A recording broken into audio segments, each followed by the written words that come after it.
오늘 보실 말씀은 요한일서 5장 1절로 12절까지의 말씀입니다. 우리 한 절씩 교독하도록 하겠습니다. 제가 1절 읽겠습니다.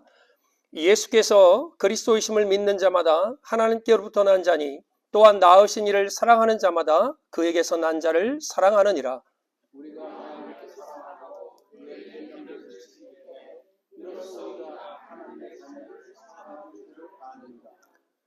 하나님을 사랑하는 것은 이것이니 우리가 그의 계명들을 지키는 것이라. 그의 계명들은 무거운 것이 아니로다.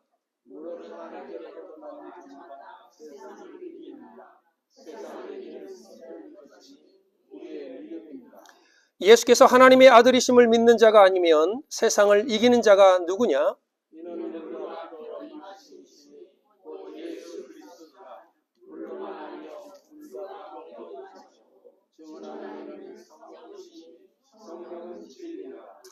증언하는 이가 셋이니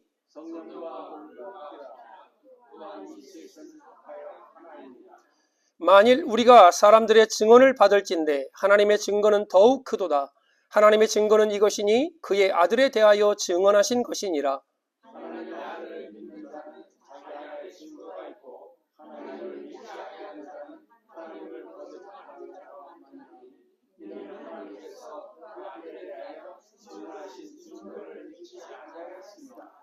또 증거는 이것이니 하나님이 우리에게 영생을 주신 것과 이 생명이 그의 아들 안에 있는 그것이니라. 자에게는 생명이 있고 하나님의 아들이 없는 자에게는 생명이 없느니라. 아멘.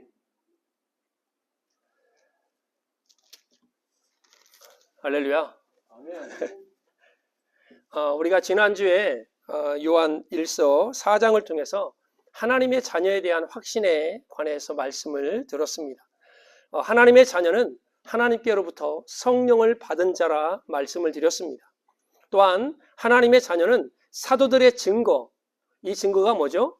예수가 그리스도이시다. 이 증거를 듣고 믿는 자들이 하나님의 자녀라고 말씀드렸습니다. 또한 하나님의 자녀는 예수님을 하나님의 아들로 시인하는 자가 하나님의 자녀들입니다. 또한 하나님의 자녀는 사랑 안에서 담대함을 갖는 자들이 하나님의 자녀라 말씀을 드렸습니다.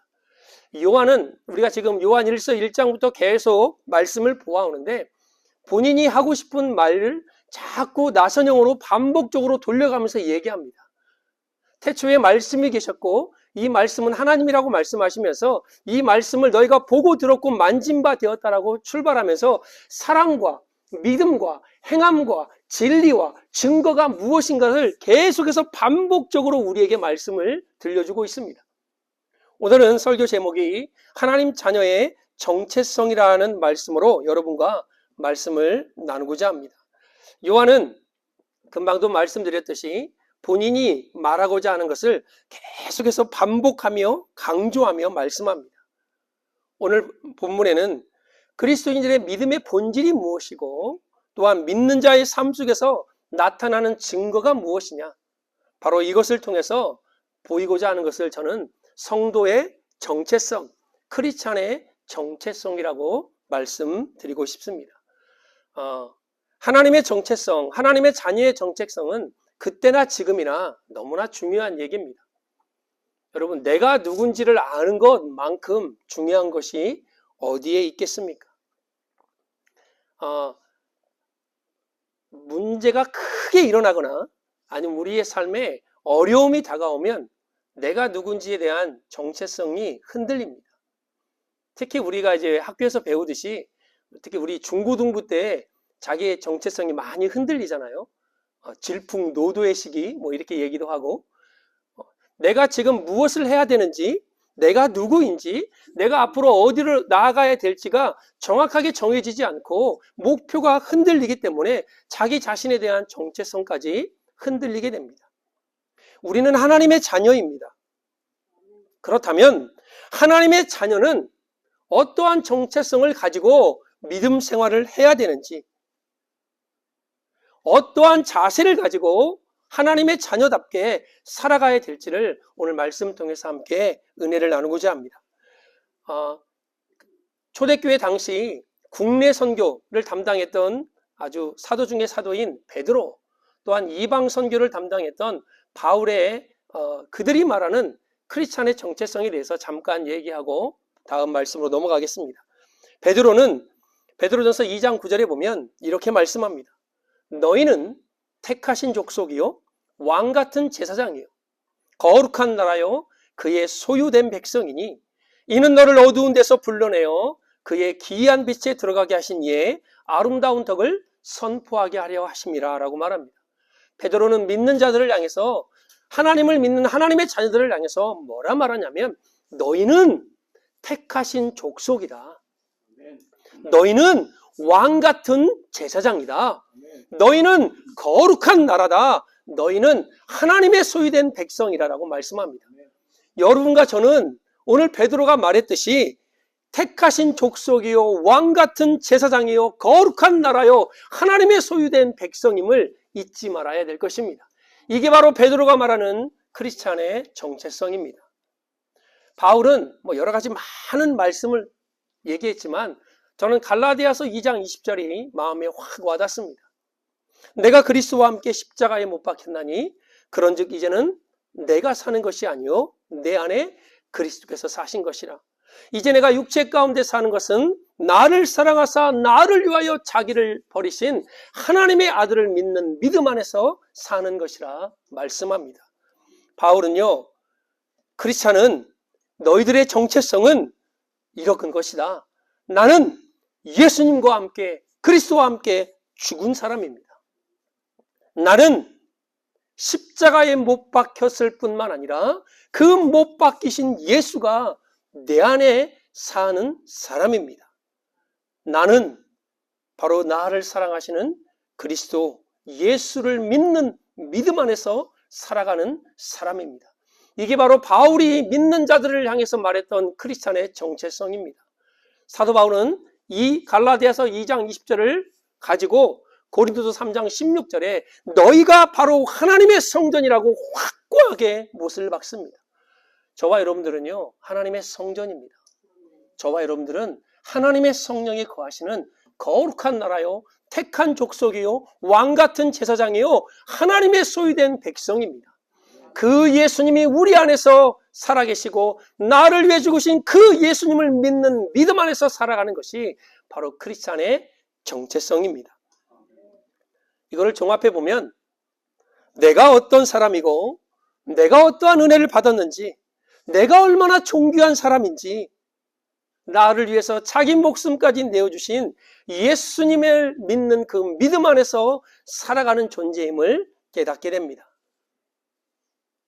사단의 최고의 전략은요 사람의 정체성을 흔드는 것입니다. 하나님의 자녀를 뒤흔들어서 하나님의 관계를 무너뜨리는 게 바로 이 사단이 가장 원하는 최고의 목적이에요. 하나님의 자녀들이 교회를 다니고 하나님을 믿는다 말하면서 늘 마음속에 생각하는 게 뭐냐, 내가 하나님의 자녀 맞을까라는 것을 계속해서 머릿속에 심어줍니다. 아담과 하와 보십시오. 하나님의 사랑을 받는 그들이 죄를 범하자 처음 먼저 했던 게 무엇이죠? 여호와의 낯을 피하여 숨은 것이었습니다. 여러분, 우리 안에 죄가 있고요, 우리의 삶에 죄 가운데로 길을 걸으면 첫 번째 하는 게 뭐냐? 하나님을 피하는 거예요. 예배를 등한시하게 되고요, 하나님의 말씀을 읽지 않고요, 하나님께 기도하는 기도의 시간이 줄어듭니다. 왜? 어차피 나는 이렇게 해봐야 하나님이 나를 인정하지 않을 거야. 내가 이렇게 죄를 지었기 때문에 하나님이 나의 기도는 받아주지 않을 거야 라는 사단의 전략에 속아 넘어가서 점점 하나님과 멀어진, 사단이 얼마나 기뻐하겠습니까? 요한은 박해와 적 그리스도들, 이단들이 들끓는 현장 속에서 하나님의 자녀들이 가져야 될 정체성이 얼마나 중요한가를 그의 서신에서 끊임없이 반복하며 우리에게 들려주고 있습니다. 흔들리지 말아야 됩니다. 저와 여러분들은 때로는 우리가 잘못된 길을 갈 수 있어요. 때로는 우리가 하나님 앞에 범죄할 수 있습니다. 때로는 정말 하나님 앞에 이거 하나님의 자녀로서 이럴 수가 있을까라는 상황 속에 들어갈 수 있어요. 그러나 자녀는요, 부모된 입장으로 그를 품는 게 자녀 아닙니까? 자녀는 부모의 마음속에 자리 잡고 있는 아주 커다란 사랑의 덩어리입니다. 그래서 그 자녀가 잘못된 길로 가면 하나님은 끊임없이 그 자녀를 추격하십니다. 그리고 그를 끊임없이 추격하셔서 끝내는 그를 돌아오게 하십니다. 제가 어느 목사님 설교에 이런 얘기를 들었습니다. 여러분, 우리가 하나님께로 돌아가자, 여호와께로 돌아가자라는 말을 하잖아요. 근데 우리가 돌아갈 힘이 어디 있습니까? 솔직하게 먼 낯이 있어서, 먼 하나님 앞에 볼 낯이 있어서 하나님께 돌아갑니까? 하나님을 찾습니까? 하나님께 돌아가는 것이 아니라 하나님께서 우리를 찾아오시는 거예요. 그리고 우리 마음 가운데 하나님께로 돌아갈 마음을 우리 안에 심어주시는 것입니다. 그래서 우리가 하나님께로 돌아가는 것이지, 내가 어느 날 잘못해서 아이고 이거 잘못된 일이네 깨닫고 하나님께 돌아가는 것이 아니라, 궁극적으로 하나님이 우리를 사랑하셔서 우리를 끊임없이 부르시는 그 부름을 우리가 깨닫게 되는 것입니다. 흔들리지 말아야 될 이유, 바로 우리는 하나님의 자녀라는 사실입니다. 오늘 그 정체성 첫 번째가 뭐냐? 바로 예수님을 그리스도와 하나님의 아들로 믿는 것입니다. 오늘 1절에 보면 예수께서 그리스도이심을 믿는 자마다 하나님께로부터 난 자니 또한 낳으신 이를 사랑하는 자마다 그에게서 난 자를 사랑하느니라. 예수를 그리스도로 믿고 하나님의 아들로 믿는 것. 보세요. 계속 반복되고 있죠. 요한은 이 핵심 하나밖에 없었습니다. 예수가 그리스도이고 예수님이 바로 하나님의 아들이다. 이것을요 1장부터 계속해서 반복해서 우리들에게 때로는 사랑이라는 것을, 때로는 믿음의 행동이라는 것을, 때로는 진리라는 것을 통해서 계속해서 반복적으로 우리에게 말씀하고 있는 것입니다. 저번에도 말씀드렸죠. 그리스도가 무엇입니까? 기름 부음 받은 자입니다. 왕에게, 제사장에게, 선지자에게 기름 부었던 그 기름 부음이 예수님께로 다 와 있다라는 것입니다. 여러분, 선지자는요 하나님 만나는 길을 선포했던 사람들입니다. 제사장은요 백성들의 죄를 담당해서 하나님께 죄 문제를 해결하기 위해서 세워졌던 직분입니다. 왕은요 백성들을 보호하고 대적들을 멸할 수 있는, 싸울 수 있는 그 위치에서 왕을 세웠습니다. 그러나 이 세 직분의 인간들이 다 부족합니다. 왕도 범죄하고 선지자도 범죄하고 제사장도 범죄합니다. 예수님이 오셔서 참 선지자, 하나님 만나는 유일한 길, 내가 곧 길이요 진리요 생명이니 나로 말미암지 않고는 아버지께로 올 자가 없느니라. 오늘 아침에 레위기 1장부터 18장까지 읽었습니다. 하나님께서 제사장들을 왜 세우십니까? 번제, 화목제, 속죄제, 속건제, 모든 제사들을 통해서 하나님께서 원했던 건 뭐냐? 백성들의 죄가 사해지는 것이었습니다. 그런데요, 제사장들도 하나님 앞에 나갈 때 손을 씻고 발을 씻고 너의 죄를 위하여 제사를 드리고 하나님께 나아가지 않으면 너희도 죽는다는 거예요. 나답과 아비후가 하나님 앞에 거룩한 제사장으로 세워졌습니다. 그런데 여호와께서 원치 않는 다른 불을 드리다가 나답과 아비후가 죽는 장면을 제가 오늘 아침에 읽었습니다. 여러분, 제사장도요 하나님 앞에 나갈 때 거룩하지 않으면 죽습니다.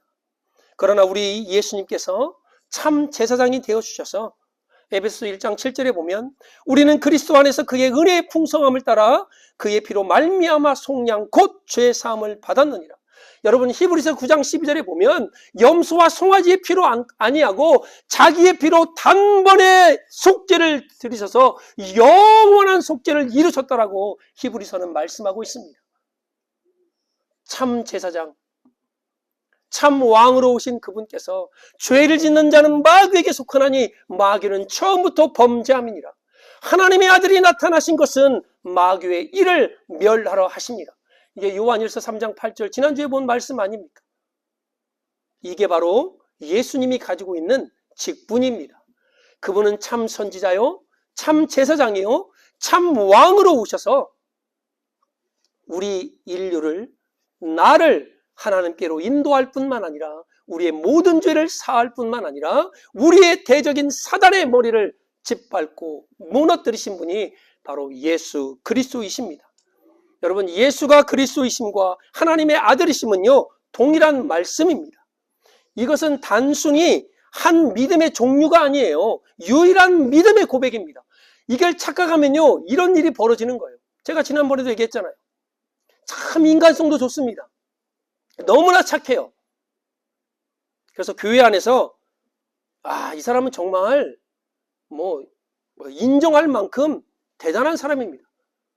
그런데 그가 이런 말을 해요. 왜 예수님만이 구원의 길이냐는 거예요. 왜 예수님만 하나님을 만날 수 있는 길이냐는 거예요. 다른 종교를 인정하지 않고 다른 종교에도 구원이 있음을 인정하지 않는 기독교는 독선적이라는 거예요. 이분이 수십 년 동안 신앙생활을 하신 분입니다. 여러분, 예수님이 그리스도이심이고 예수님이 하나님의 아들이심을 믿지 않고 그분만이 하나님을 만나는 유일한 길임을 믿지 않는다면 그 사람은 하나님에게서 난 사람이 아닙니다. 그를 그리스도인이라 말할 수 없는 것입니다. 잘 분별해야 됩니다. 그리스도의 정체성 두 번째는요, 하나님을 사랑하며 그의 계명을 지키는 자가 바로 참 크리스찬입니다. 오늘 2절 3절에 보면 우리가 하나님을 사랑하고 그의 계명들을 지킬 때 이로써 우리가 하나님의 자녀를 사랑하는 줄을 아느니라. 하나님을 사랑하는 것은 이것이니 우리가 그의 계명들을 지키는 것이라 그의 계명들은 무거운 것이 아니다라고 말씀합니다. 여러분, 우리가 요한 1서 4장 16절에 하나님은 사랑이십니다 라고 우리가 말씀을 들었습니다. 왜요? 하나님의 사랑이 여기 있으니 하나님이 자기의 독생자를 세상에 보내심은 그로 말미암아 우리를 살리려 하십니다. 이게 바로 하나님의 사랑입니다. 그 하나님을 사랑하는 것은 바로 그의 계명을 지키는 것과 동일한 것입니다. 여러분, 하나님을 사랑하는 사람들은요, 하나님의 계명을 지킵니다. 또한 하나님의 계명을 지킴으로써 우리는 하나님을 사랑할 수 있는 것입니다. 마태복음 22장 37절에 보면 예수께서 이르시되 내 마음을 다하고 목숨을 다하고 뜻을 다하여 주 너의 하나님을 사랑하라 하셨으니 이것이 크고 첫째 되는 계명이요 둘째도 그와 같으니 내 이웃을 내 몸과 같이 사랑하라 라고 말씀합니다. 여러분, 가장 큰 계명이 무엇입니까? 하나님을 사랑하는 것입니다. 여러분, 새에게 날개가 짐이라고 생각하는 분들은 아무도 없습니다. 새에게 날개가 짐이 아니듯이 하나님의 계명이 우리에게 짐이 아닙니다. 하나님의 계명은 우리가 이 땅에서 승리하며 살아가는 하나님이 주신 도구이고 방편입니다. 아까 우리 장로님, 제가 기도 중에 어떻게 내 설교를 또 제가 보내드리는 것도 아닌데 또 이렇게 제가 보면 기도자와 설교자는 통하는 것 같아요. 내가 뭘 드리지 않아도 기도자가 하나님의 감동을 받으면 설교의 부분을 꼭 이야기하더라고요. 보면 루지아나뿐만 아니라 우리가 하나님의 계명을 그냥 손쉽게 10계명이라 생각합니다. 여러분, 10계명이 우리를 올가매려고 우리에게 주신 걸까요? 율법이 아닌 복음이 우선입니다. 그랬더니 우리는요, 예수님만 최고고 계명들은 다 쌍그리 무시를 해버립니다. 그러니까 우리의 삶에 죄악들이 끊임없이 밀려 들어오는 거예요. 나 외에 다른 신을 두지 말라. 우상 숭배하지 말라. 내 이름을 망령되이 일컬지 말라. 안식일을 거룩히 지키라. 내 부모를 공경하라. 살인하지 말라. 간음하지 말라. 도둑질하지 말라. 구차한 것으로 변명하지 말라. 내 이웃의 것을 탐내지 말라. 이 10계명을요, 여러분 가만히 들여다보면 우리의 삶에 이게 안 지켰기 때문에 세상에 문제가 생기는 거고 교회 안에 문제가 생기는 것입니다. 하나님 외에 다른 신을 두지 않는 것, 그건 우리 기독교 신앙의 가장 기본되는 거 아닙니까? 여호와 이름을 망령되이 일컬지 않는 것, 안식일을 거룩히 지키는 것, 내 부모를 공경하라. 이것이 안 되니까요, 자녀가 부모를 때로는 어디다 버리고 오고, 때로는 돈 때문에 죽이기도 하고, 살인하지 말라 했는데 얼마나 지금 뭐 돈 100만 원만 주면 뭐 청부살인도 한다잖아요. 7계명 간음하지 말라. 간음하지 말랬더니 간음하는 법을 없애가지고 간통죄를 없애는 나라도 생기지 않습니까? 도둑질하지 말라. 거짓 증거하지 말라. 내 이웃의 것을 탐내지 말라. 이 10계명만 우리가 잘 지키고 있다면요, 이 사회는 아름다워질 것입니다. 그래서 제가 여러분에게 하나님 이 계명을 지켜갈 수 있도록, 하나님과의 관계를 지속할 수 있도록, 하나님의 사랑을 우리가 지속하려면 끊임없이 그분과 우리가 인격적인 교제를 해야 되지 않겠습니까? 그래서 기도와 말씀에 대해서 제가 끊임없이 강조하고 있습니다. 여러분, 기도에 말씀에 계획을 세우라고 말씀드렸습니다. 기도하는 시간, 말씀 보는 시간을요, 내가 따로 정해놓고 내가 계획하지 않으면, 여러분, 우리는요, 의지가 약해요. 힘이 없습니다. 내 힘 가지고 안 돼요. 하루를 지나고 나면 여김없이 하나님과의 시간을 보내지 못하고 간 시간들이 얼마나 많습니까? 그래서 제가 여러분에게 막 이 강대상에서 선포를 하잖아요. 제가 2달 안에 성경을 읽도록하겠습니다. 그러니 나를 그 틀 안에 집어넣는 겁니다. 내 의지가 약한 분들은요, 그 틀 안에 집어넣어야 돼요. 제가 의지가 약해요. 그래서 저는 틀 안에 집어넣습니다. 왜? 여러분에게 믿음으로 선포를 해놓고 여러분에게 약속을 해놓은 거잖아요. 그러면 그걸 지켜야 하잖아요. 목사님 괜찮아요. 저는 목사님의 시간을 잘 모르고 지켜보지 않아요. 그러나 내가 약속했기 때문에 하나님이 지켜보고 있잖아요. 그래서 내가 그 틀로 집어넣고 말씀을 읽는 거예요, 하루하루. 그리고 사인하고. 그래서 오늘 아침에도 여김없이 말씀을 읽어야 되는 거예요. 왜? 약속을 했고 선포했기 때문에. 여러분, 교회나 우리나요, 재미와 오락을 추구하는 영들이요, 이 땅에 판이하게 깔려버렸습니다. 섬김과 고난과 헌신은 온데간데였고요, 교회에서나 우리의 삶에나 편안함의 영이 우리를 덮어버렸습니다. 그래서 막 힘든 거 싫어요. 고난받는 거 싫어요. 십자가 얘기하지 마세요. 섬김 얘기하지 마세요. 순종 얘기하지 마세요. 편안함의 영, 오락의 영, 재미만을 추구하는 그 영들이 교회 안에도 이 땅 가운데도 만연해졌습니다. 여러분, 하나님을 사랑하는 자에게는요, 그분의 계명을 지키는 것이 무거운 것이 아니라고 말씀합니다. 예수님이 우리에게 바리새인의 의보다 더 나은 의를 요구했습니다. 그죠? 어떻게 지켜요? 그런데 우리 예수님이 그 의가 너희에게 무거운 것이 아니라 그 짐은 가볍고 멍에는 쉽다라고 마태복음 11장에 또 말씀하십니다. 이 말은 무슨 말이냐? 예수님 안에서 그분과 함께하는 계명은 쉼과 은혜가 되고 멍해가 아니라 쉼과 평안이 된다라는 사실을 우리에게 알려주시는 것입니다. 그래서 하나님을 사랑하는 자, 하나님의 자녀들은 계명에 순종하는 것입니다. 세 번째로, 그리스도의 정체성 세 번째는요, 오늘 4절 5절에 보면 무릇 하나님께로부터 난 자마다 세상을 이기느니라. 세상을 이기는 승리는 이것이니 우리의 믿음이라 라고 말씀합니다. 요한은 악한 자와 또한 적그리스도 이단들이 판을 치는 이 땅을 세상으로 보았습니다. 그래서 이 세상에서 이길 수 있는 것은 바로 우리의 믿음이라고 말씀하면서 오늘을 살아가는 우리에게 어찌 보면 경고의 말씀입니다. 우리가 예수님을 믿는 동시에 우리도 영적인 전쟁터에서 서게 됩니다. 아까도 말씀드렸듯이 사단의 전술은 하나님의 백성들을 멸망시키는 것입니다. 그리고 예수님께서 오신 이후로는 예수님의 신성을 부인하고 그분의 인성을 파괴하는 쪽으로 온 전력을 쏟아붓고 있습니다. 공중의 권세 잡은 자 마귀와의 싸움은 쉬운 싸움이 아닙니다. 그래서 우리는 이 싸움에서 승리할 수 있는 무기를 우리 하나님이 말씀하시는데 바로 그 무기가 우리의 믿음이라고 말합니다. 여러분, 베드로가 물 위를 걷고 바디메오가 눈을 뜨고 혈루병 걸린 여인이 예수님의 옷자락만 만져도 치유받겠다라는 그 믿음, 그 믿음의 역사를 우리는 말씀을 통해서 너무나 많이 보아왔습니다. 히브리서 11장의 말씀을 보면 그 믿음은, 보세요. 여러분, 믿음은요, 허상이 아닙니다.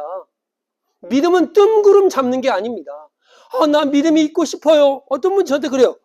나 믿음이 정말 강해지고 싶대. 정말 믿음이 좀 좋아졌으면 좋겠대. 그런데요, 말씀을 안 읽어요. 기도를 안 해요. 하나님이 원하는 방법으로 살아가질 않아요. 그리고는 맨날 목사님, 저는 믿음이 정말 좋아지고 싶어요. 예수님 사랑하는데요. 제가 볼 때는 정말 사랑하는지 모르겠어. 여러분, 믿음은 뚱구름 잡는 허상이 아닙니다.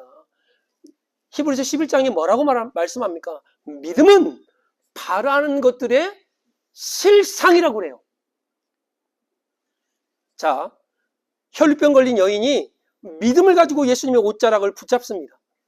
여러분, 레위기 15장부터 쭉 가보면요, 혈루병, 유출병에 나온 그 사건이 등장합니다. 야, 정말 이 여인의 처절함은요, 말할 수가 없습니다. 왜요? 몸 안에서 피가 유출이 되면, 우리가 이제 여자분들 그 생리적인 현상도 있지만 그 외에도 피가 유출이 되면 이 여자가 앉는 곳, 닿는 곳, 만지는 모든 것이 다 부정한 거예요. 그리고 그 여자가 침을 뱉으면 침 뱉음을 받은 사람도 부정하게 돼요. 그런데 이 혈루병 걸린 여인이 수많은 군중 무리에 지금 끼어 있습니다. 그러면 이 여자는요, 죽을 각오를 하고 그곳에 온 겁니다. 자기와 몸만 스쳐도 부정하게 되는데, 앉은 물건, 특별히 그릇을 만져서 부정하면 깨트리고, 이거는 삶을 살아갈 수 없을 정도로 비참한 현실입니다. 근데 그 여인이 예수님의 옷자락만 잡으면 낫겠대요. 그 믿음은요, 실상으로, 현실로 드러나는 것입니다. 다윗의 자손 예수여, 나를 불쌍히 여겨 주옵소서. 그의 믿음의 고백은 고백으로 끝나는 게 아니라 그 앞을 지나가는 예수님의 발걸음을 멈추게 하고 그에게 눈뜸의 역사를 보게 하는 것입니다. 그러니 믿음은 그냥 뜬구름 잡는 것이 아니라 믿음 갖고 싶어요. 나 믿음이 좋게 해주세요. 이렇게 말하는 분들은 그러려면 여러분의 믿음의 현 상황을 보이셔야 돼요. 믿음의 증거를 보이셔야 돼요. 하나님, 저 믿음이 있기를 원합니다. 그러면 하나님의 말씀을 보세요. 여러분, 하나님, 제가 믿음이 있기를 원합니다. 그러면 하나님 앞에 기도하십시오. 하나님, 제가 믿음이 있기를 원합니다. 그러면 그 원하는 믿음을 향하여 여러분이 여러분의 몸과 시간을 드리라는 것입니다. 그래야 그 믿음이 여러분의 삶의 실상으로 나타남을 보게 될 것입니다. 성경은요, 믿음의 사람들의 역사 아닙니까? 본문에서 요한이 세상을 이길 수 있는 믿음을 뭐라고 말하냐면 6절에 5절에 예수께서 하나님의 아들이심을 믿는 자가 아니면 세상을 이기는 자가 누구냐? 또 반복하잖아요. 하나님의 아들을 믿는 자, 그것을 믿는 자가